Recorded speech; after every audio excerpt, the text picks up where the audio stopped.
Bonjour à tous et bienvenue sur la chaîne des hypersensibles. J'espère que vous allez tous bien.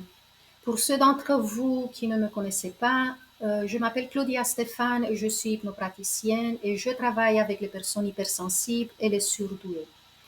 Je fais cette petite capsule pour vous parler d'un cas que j'ai traité aujourd'hui et qui pourrait avoir un écho à l'intérieur de vous. Ça pourrait vous clarifier à vous aussi les situations que vous vivez, car notre nature sensible fait que nous ayons un peu le même regard sur la vie. On peut donc des fois traverser des expériences similaires, peut-être parce que d'un point de vue spirituel, nous avons des leçons de vie similaires à apprendre. Alors, Margot veut régler en séance un problème qui est chez elle récurrent. À chaque fois qu'elle tente de mettre sur pied un projet, elle a l'impression que ça n'aboutit pas. Elle a cette impression que peu importe ce qu'elle fait, peu importe ses efforts et le temps investi, ça ne démarre pas. Elle n'a pas de clients. Elle a la sensation que personne n'est intéressé de ce qu'elle fait. Pourtant, elle est très sensible, elle est inspirée et créative. C'est extrêmement frustrant pour elle, d'autant plus qu'elle ne comprend pas pourquoi cette situation continue à se répéter. Même si elle est soutenue par la famille, elle se met beaucoup de pression pour réussir à faire décoller ce dernier projet pour lequel elle travaille beaucoup. Alors, on est tous d'accord sur le fait que si cela se répète, c'est qu'il y a un schéma qui est ancré dans notre inconscient. Ce n'est jamais un hasard quand on revit encore et encore la même chose. Mais en cherchant avec le mental, on peut se sentir de plus en plus embrouillé car le mental ne peut pas savoir. Le mental pense toujours que c'est à cause des autres.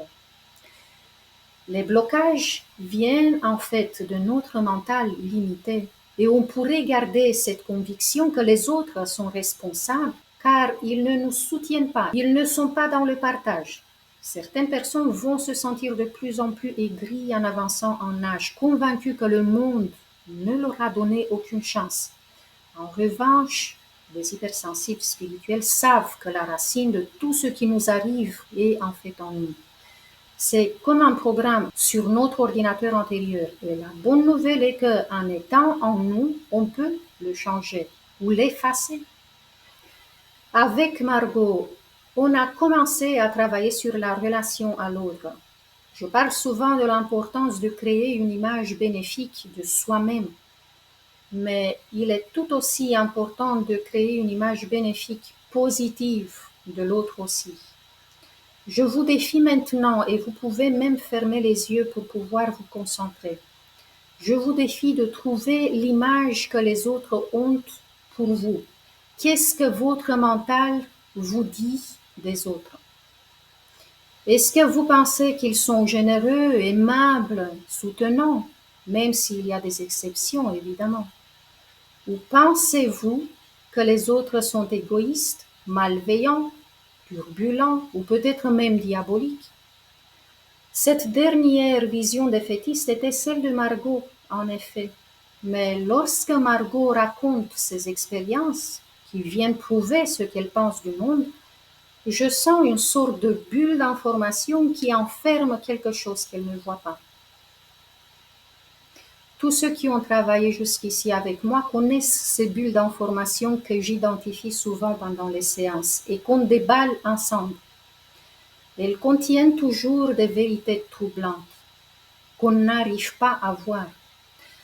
Eh bien, cette bulle d'information que Margot a reçue comme cadeau de son inconscient pourrait vous parler à vous aussi, pourrait vous apporter des réponses. Des fois, juste en prenant conscience de ces vérités cachées, notre structure énergétique peut se modifier, peut se réharmoniser. Voyez ce que vous ressentez en vous en m'écoutant.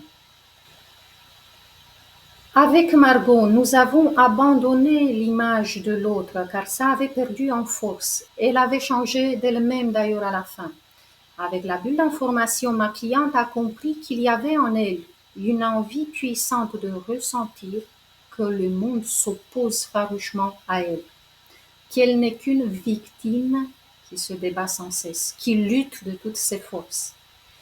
Cette envie puissante a été ressentie en elle comme une sorte de délice noire. Elle s'est vue raconter à tout le monde dans la famille à quel point elle était forte et battante, à quel point elle était fonceuse, à quel point elle faisait des efforts pour réussir. Ses moments préférés étaient ceux où elle montrait à tout le monde que ses efforts énormes et sa fatigue étaient vains, dépourvus de sens. Elle recevait alors de la compassion et de l'attention qui étaient son réconfort. Eh bien, lorsque Margot a mis en lumière cette facette d'elle-même, qui prenait énormément de place d'ailleurs dans sa vie, elle a compris que la victime en elle agissait comme un autosaboteur très puissant. Cette facette d'elle-même ne voulait pas réussir, elle voulait plutôt être reconnue comme étant forte et battante. C'était ça, sa gloire. À un moment ou un autre de notre vie, nous endossons tous ce rôle de la victime, qui est plus ou moins actif. Sur mon chemin d'évolution, j'avais découvert à quel point il est important de travailler sur cette facette de nous-mêmes, qui est en nous tous et qui peut nous saboter.